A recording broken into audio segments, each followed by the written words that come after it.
প্রথম কিছুক্ষণ যদি দেখেন আপনাদের মনে হবে যে আমি হয়তো বা জওয়ান মুভির রিমেক দেখতেছি।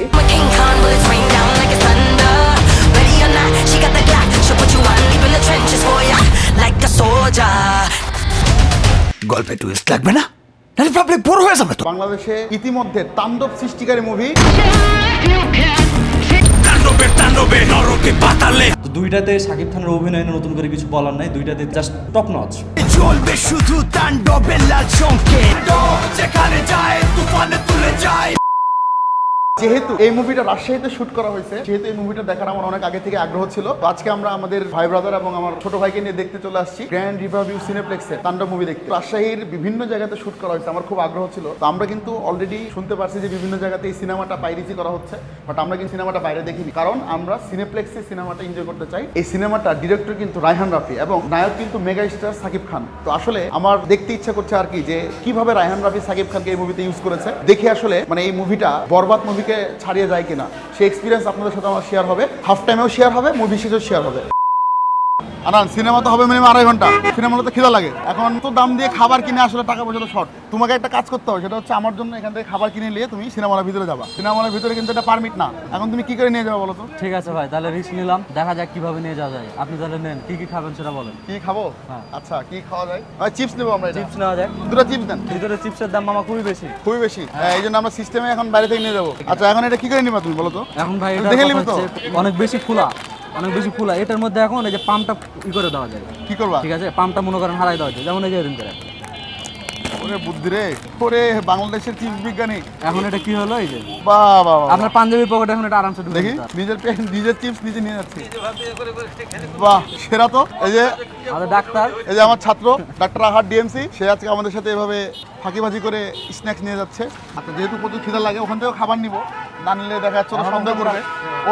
ওদের যেই প্যাকেটগুলো থাকবে আমাদের চিপসগুলো ওখানে ঢেলে আমরা খাওয়া শুরু করবো। এখন সমস্যা হচ্ছে যে ওখানকার খাবার ভাই নিলে মুভির ইন্ট্রো দিতে দিতে খাবার শেষ হয়ে যায়। আমাদের যে এই স্বাস্থ্য মানে ওই খাবারে পোষাবে না। যে সমস্ত সিনেপ্লেক্সে খাবার এলো করে না, আপনারা এই বুদ্ধিটা অ্যাপ্লাই করবেন। চমৎকার বুদ্ধি, আমার তো সেই লাগছে। এই যে তৌফিক ভাই কথা হচ্ছে তৌফিক ভাইয়ের পকেটে কিছু দিয়ে রিস্ক করলাম না, কারণ তৌফিক ভাইয়ের এই যে এটা এমনি ওর অলরেডি বেড়ে চলে গেছে। হ্যাঁ, এখন এর মধ্যে আবার মনে করেন কিছু দিলে তখন কিন্তু আরো বেশি বেড়ে যাবে, এমনি বুঝে নিবে। আমাদের সময় কিন্তু অলমোস্ট শেষ, 5 বেজে গেছে। আমরা চলে যাবো। চাচা কত হলো আমাদের? পকেট ভর্তি খাবার নিয়ে যাচ্ছি সিনেমা হলে। সিম্পল, একদম সিম্পল থাকতে হবে, রিল্যাক্স, কুল, কেউ যেন বুঝতে না পারে। আজকে আমাদের সাথে রিভিউ অংশগ্রহণ করছে চারজন। দেখা যাক আসলে কি মুভি হয়। আমরা এখানে কিন্তু কেউ আগে দেখিনি, কাজে স্পয়লার দেওয়ার মতো কেউ নাই। কাজে আমরা সবাই ইনটেক মুভি দেখে আপনাদের সাথে শেয়ার করবো অভিজ্ঞতা। শাকিব খানের মুভি একসময় আমরা দেখতাম না, হাসাহাসি করতাম, এখন কিন্তু আমরা সবাই মোটামুটি শাকিব খানের ফ্যান হয়ে যাচ্ছি। দেখি তার এই মুভি আমাদেরকে তার প্রতি আস্থা তৈরি করে কিনা, দেখা যাক। আচ্ছা আমরা চলে আসছি গ্র্যান্ড রিভারভিউ হোটেলের যে সিনেপ্লেক্সটা আছে উপরে, তার পাশেই আমাদের এই যে খাবারের ফুড কোর্ট আছে। এখান থেকে অর্ডার দিলে সুন্দর করে কিন্তু উপরে পৌঁছায় দিবে, কাজে এই প্যারা নাই। আমরা এর আগের বড় কিন্তু আপনার সাথে শেয়ার করেছিলাম বরবাদ দেখার সময়। তো দেখা যায়। আচ্ছা 2টা পপকর্ন দিচ্ছেন তাই না? পপকর্ন আর চিকেন ফ্রাই কি এখন খাবো না বিরতির পরে? এখন চিকেন ফ্রাই খাবো না বিরতির পরে খাই? বিরতির পরে খাই। মুখ এমনি বসে থাকবে। শুরু হয়ে গেছে না? একটা পানি দেন, পানি ছাড়া তো হবে না। আচ্ছা এক কাজ করেন, আপনি 1 2 3 4 5টা চিকেন ফ্রাই ভালোগুলো আপনি তুলে রাখেন। এই যে ক্রিসপি, হ্যাঁ আপনি একটু ভালোগুলো যেগুলো বড় বড় পিসগুলো একটু তুলে রাখেন 5টা। হ্যাঁ, এটা হাফ টাইমের পরে আমাদেরকে ওখানে দিন। আচ্ছা আমরা একটু সব খাবার, যেহেতু আমরা পেটুক মানুষ, খাবারগুলো একটু আগে ইনশিওর করছি। চলুন আমরা মুভি দেখতে চলে যাই। আচ্ছা আমাদের আর সময় আছে 1 মিনিট, 14 বাজে। আমরা একটু নিচে তাড়াতাড়ি চলে যাই। টিকিটটা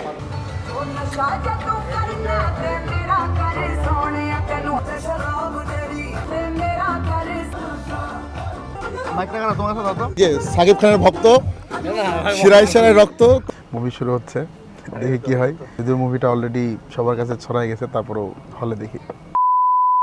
আমরা তাণ্ডব দেখলাম অর্ধেক বিরতিতে, আমরা এখন সিনেপ্লেক্সের বাইরে আসলাম। তো সবাই সিনেমা দেখলো, মনে হচ্ছে ঘুমায় গেছিল। বাট আমি একটু বলি আর কি, মানে রায়হান রাফির সিনেমাটাতে হাফ টাইম পর্যন্ত যেটা মনে হলো না, কিছু একটা মনে হয় আসছে সামনে। তবে প্রথম কিছুক্ষণ যদি দেখেন আপনাদের মনে হবে যে আমি হয়তো বা জওয়ান মুভির রিমেক দেখতেছি, কিন্তু আসলে তারপরে যখন আপনি আরেকটু সামনের দিকে যাবেন তখন কিন্তু আপনি আসলে বুঝতে পারবেন যে না, আসলে এখানে সামথিং নিউ, নতুন কিছু অপেক্ষা করছে আর কি, যাকে বলা হয় টুইস্টের পর টুইস্ট। বাট আমার এখানে একটা জিনিস দৃষ্টিগোচর হলো যে যখন সাকিব খান জিম্মি করার পর লাইভে আসলো, উনি কিন্তু বললো যে 8 বছর আগের ঘটনা। আমার 8 বছর আগের যেই দৃশ্যগুলো দেখানো হলো এখানে কিন্তু সাকিব খান যেমন দেখতে, বর্তমান সাকিব খানের কিন্তু চুল বলেন, আপনার স্কিন টোন বলেন, আর সবকিছু কিন্তু আমার ওই রকমই লাগলো। মানে 8 বছর আগের একটা সিকোয়েন্স তুলে ধরছে, শুধুমাত্র এখানে একটা কাটা আছে 8 বছর পরে, এটা খালি পার্থক্য। আমার মনে হয় রায়হান রাফি এই সিনেমাটা বানানোর ক্ষেত্রে আরেকটু সময় নিতে পারতো। মানে সে যে একটু তাড়াহুড়া করেছে, আমি কিন্তু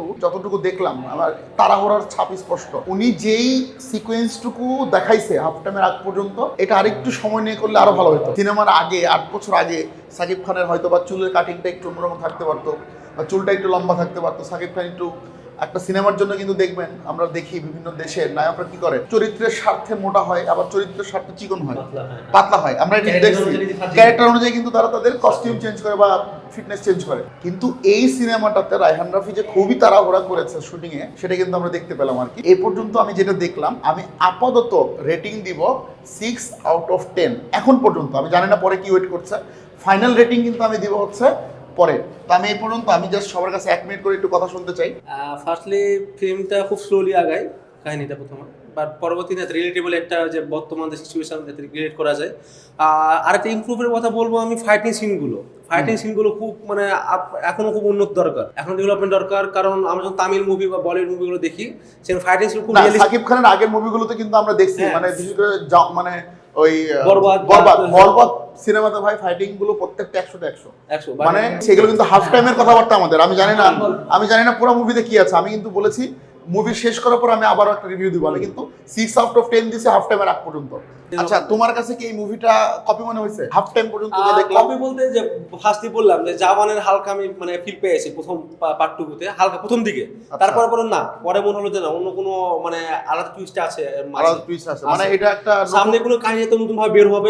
তার মানে এটা আমরা বলতে চাই এটা কপি না। না, কপি না। আমি হাফ টাইম পর্যন্ত মুভিটা থেকে যতটুকু গেস করলাম বা আমার আইডিয়া থেকে যতটুকু আমি বলতে চাচ্ছি, সেটা হচ্ছে এটা একটা সামাজিক বাস্তবতার যে বাংলাদেশের প্রেক্ষিতে কিরকম কাহিনীগুলো এটা ঘটে। সামাজিক তো ওই খাইরুল লম্বা মাথার কেস স্কিপ। আচ্ছা, তারপরে কোন প্রেক্ষিতে জানতে সেটা আগে বল। অলরেডি রিভিউ দেওয়ার পর আবার প্রশ্ন করছে আমাকে, আপনি কোন প্রেক্ষিতে জিজ্ঞেস করছেন? ওকে, আপনি কোন প্রেক্ষিতে বলতে যাচ্ছেন? হাফ টাইম দেখে আমার কাছে কি মনে হয়েছে, তাই তো? আগে শোনা গেছি। না, আপনি হাফ টাইম না, আপনি হাফ টাইম দেখে এখন ফুল টাইমের রিভিউ দেন। ফুল টাইমের রিভিউ আমার কাছে যেটা মনে হচ্ছে ওটা বলি কি হতে আচ্ছা, পারে। বলেন। ওকে, হ্যালো, আমি হাফ টাইম পর্যন্ত আগে চলাই আমি আসলে তাণ্ডব মুভি অলরেডি হাফ টাইম দেখে শেষ করলাম। তো মেইনলি তাণ্ডব মুভিতে যে জিনিসটা আমরা এই পর্যন্ত দেখলাম, মানে প্রথমার্ধে গল্প একটু স্লো বলতে কি মানে স্লো মনে হলেও এখানে কিন্তু মেইনলি শাকিব খান টোটাল 2টা চরিত্র অভিনয় করছে। প্রথমত ভাইয়া যেটা বললো যে শাকিব খানের লুক কিন্তু মানে 8 বছর যে পরের একটা কাহিনী বলতেছে, ওখানে দেখাচ্ছে শাকিব খানকে, যদি লুক চেঞ্জ হয়নি শাকিবের, ওই একটা কাটা দাগ ছাড়া, মানে চুলও সেম, দাড়িও সেম, সব কিছু সেম। এই জিনিসটা একটু দৃষ্টিকোটর আসলেই। কিন্তু শাকিব খান কিন্তু মেইনলি 2টা চরিত্র অভিনয় করতেছে। একটাতে মেইনলি আপনি দেখবেন যে খুব সহজ সরল টাইপের একজন মনে করেন যে তার অভিনয় শিল্পী তার মানে প্রকাশ পেয়েছে, আর আরেকটাতে একদম মনে করেন র্যান্ডম একদম মনে করেন যে মেইন মাফিয়া টাইপের যেটা প্রকাশ পেয়েছে আর কি। তো 2টাতে শাকিব খানের অভিনয় নতুন করে কিছু বলার নাই, 2টাতে তিনি মানে জাস্ট টপ নচ, এটা প্রথমত। এবং মুভিতে আরও পার্শ্ব অভিনেতা যারা ছিল তাদের প্রত্যেকের অভিনয় মানে বেস্ট ছিল বলতে গেলে। পাশাপাশি মুভির প্রতিটা সিনের সাথে সাথে যেমন প্রথমে ছিল যে আপনার যখন সবাই একে একে বাসে যখন সবার এন্ট্রি করাচ্ছিল আর কি ধীরে ধীরে, ওই সময়টাতে যে খবর দে শয়তান এই টাইপের একটা বিজিএম বাজছিল আর কি লাস্ট প্রথম দিন, ওই জিনিসটা খুবই পরিমাণে মানে আমার ভালো লাগছে। এবং প্রতিটা সিনের সাথে যে বিজিএমগুলো সেট করছে রায়হান রাফি, এই জিনিসগুলো আমার ভালো লাগছে আর কি মেইনলি। মানে এই ধরনের সচরাচর বাংলা সিনেমাতে দেখা যায়। যতটুকু হলো এখানে আমরা 10 কত দিতে পারি? 10-এ আমি মূল্য পর্যন্ত মানে আমি এখনো মানে খুবই পরিমাণে আগ্রহ আছে দ্বিতীয় হাফ দেখার জন্য। মানে প্রথম হাফে আমি জাস্ট দেখলাম একটু মনে হলো যে এটা একটা বাংলাদেশের কূটনৈতিক রাজনীতিক যে প্রেক্ষাপটের যে বিষয়গুলো, হ্যাঁ কূটনৈতিক রাজনৈতিক প্রেক্ষাপটের এরকম একটা ভাইব পাইলাম আমরা, এরকম একটা ভাইব পাইলাম যে এখানে একটা টুইস্ট আছে। আরেকটা ভাইব পেলাম এখানে যে আমাদের বিগত কিছুদিন কয়েক বছর আগের যে আমাদের সিনগুলো মানে যে দেশের অবস্থা ছিল জিম্মি বা গুমের যে অবস্থাটা ছিল, এই জিনিসটা কিন্তু মুভিতে তুলে ধরা হয়েছে। হাফ টাইম পর্যন্ত তোমার রেটিং কত হবে? হাফ টাইম পর্যন্ত রেটিং অ্যাভারেজ মনে করেন যে 6 আউট অফ 10। 6 out of 10। হ্যাঁ। আচ্ছা, আমার যে রেটিংটা সেটাই দেওয়া হলো, কারণ আসলে একটা সিনেমার মধ্যে আমরা যেই একটা থ্রিল, একটা অন্যরকম একটা কিছু চাই, সেটা আমরা খুবই সামান্য পেয়েছি। আমরা সিনেমাটা চাই এনজয় করতে, একটা থ্রিল পাইতে, এই থ্রিলটা আমরা শেষের দিকে অল্প একটু পাইছি। তো দেখা যাক বাকি তবে হাফ টাইম দেখি। ঢুকছি ভিতরে, আচ্ছা, মনে হচ্ছে আমরা ভেতরে ঢুকছি সিনেমাটা, কিছু পাচ্ছি। তো আমরা সিনেমাটা শেষ করি, তারপর আপনাদের সাথে পুরো সিনেমাটা নিয়ে একটা আমাদের এক্সপিরিয়েন্স শেয়ার করব। তাণ্ডব কি আসলে তাণ্ডব চালাতে পারলো নাকি পারলো না, সেই ব্যাপারটা আমরা দেখব। চলুন শুরু করি।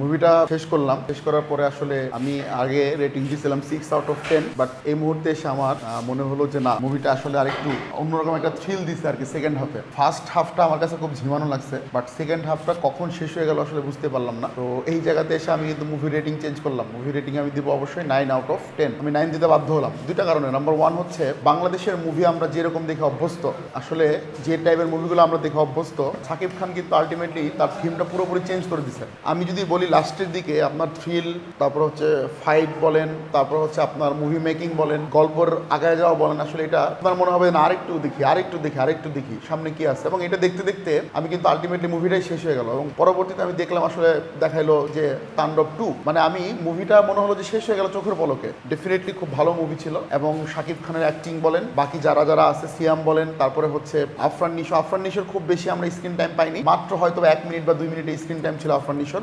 সিয়ামের ক্ষেত্রে একটা হয়তো বা আমরা বুঝতে পারছি যে তাণ্ডব 2-তে মেবি কিছু একটা করবে, কারণ তার ওইরকম ভাবেই তার স্ক্রিন টাইমটা শেষ হয়েছে এখানে, যে সে হয়তো বা কিছু একটা করবে আর কি। তো ওভারঅল আমি বলবো যে একটা ঈদের সিনেমা হিসেবে ডেফিনেটলি এটা ভালো। এবং আমি যেটা বলছিলাম প্রথমে, হয়তো এটা জাওয়ানের নকল, বাট কখনোই না, এটা নকল বলাটা একদমই ভুল বলবো। বরং আমি বলবো প্রথমে একটু সিকোয়েন্স হয়তো বা সে অনুপ্রাণিত হয়ে করছিল মুভির সব কিছু আর কি। যেমন প্রথম হাফে আমরা বললাম যে স্লোলি একটু আগাচ্ছিল, পরের হাফেও আমার যেটা মনে হলো যে মুভিতে এখনও মনে হচ্ছে যে অনেক কিছু বাকি থেকে গেল, অনেক কিছু মনে হচ্ছে যে একটু তাড়াহুড়ো করছে ডিরেক্টর রায়হান রাফি আর কি। মানে আর একটু আর কি রান টাইম বাড়ায় আর একটু কিছু দিলেও মনে হয় ভালো লাগতো আর কি, এটা জিনিস মনে হচ্ছে।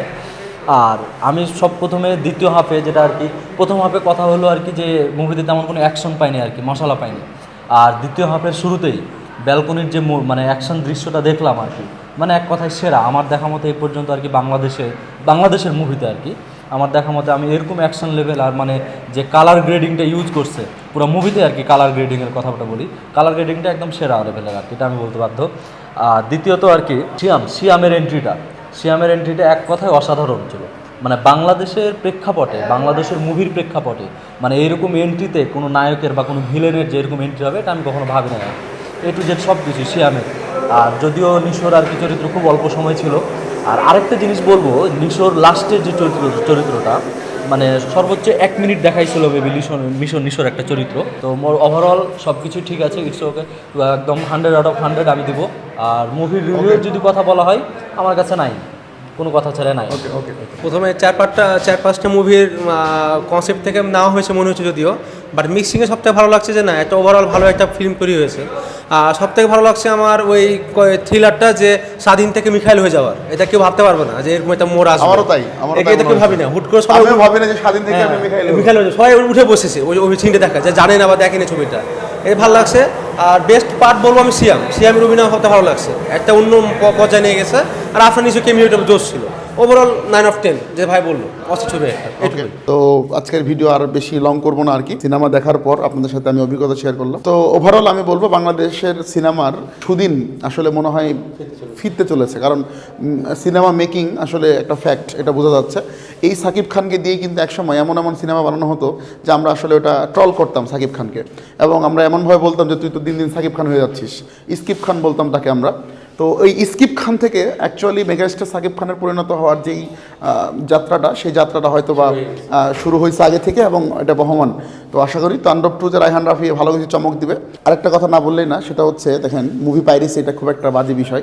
আপনারা মুভি যদি দেখতে চান ডেফিনেটলি সিনেমা হলে এসে দেখেন, সিনেমা দেখাটাই ভালো। আর যদি আপনারা পাইরেসি করেন তাহলে অবশ্যই হয়তো বা নিরুৎসাহিত হবে ডিরেক্টররা সিনেমা বানাতে, প্রযোজকরা হয়তো বা মুভিতে ইনভেস্ট নাও করতে পারে, ভালো সিনেমা হয়তো বা পাওয়া নাও যেতে পারে, কারণ পাইরেসি করলে আসলে কোটি কোটি টাকা আসলে তাদের লোকসান হয়। মানুষজন তো সেটা মোবাইলে অথবা ল্যাপটপে দেখে ফেলতে পারে, সিনেমা হলে আর আসার দরকার হবে না। তাণ্ডব 2 এর অপেক্ষায় রইলাম, অপেক্ষায় থাকতে বাধ্য হলাম, কারণ সিনেমার ফিনিশিংটা ওভাবেই হলো আর কি। তো যাই হোক, ডেফিনেটলি সিনেমাটা ভালো। সবচেয়ে ভালো অবশ্যই শাকিব খান, দেন সিয়াম, দেন আফরান নিশো। তিনজনের অভিনয়ের স্ক্রিন টাইম অনুযায়ী আমি তাদেরকে রেটিং দিলাম। ডেফিনেটলি আফরান নিশো হয়তো ভালো অ্যাক্টিং, কিন্তু তার অ্যাক্টিং আমরা স্ক্রিন টাইম পেলাম না, মাত্র 1 মিনিট পেলাম। হয়তো বা তাণ্ডব 2-তে আমরা তাকে আরও অন্যভাবে মূল্যায়ন করতে পারবো। তো যাই হোক, আমরা তাণ্ডব 2-এর অপেক্ষায় রইলাম। সবাই ভালো থাকবেন, সুস্থ থাকবেন, আল্লাহ হাফেজ।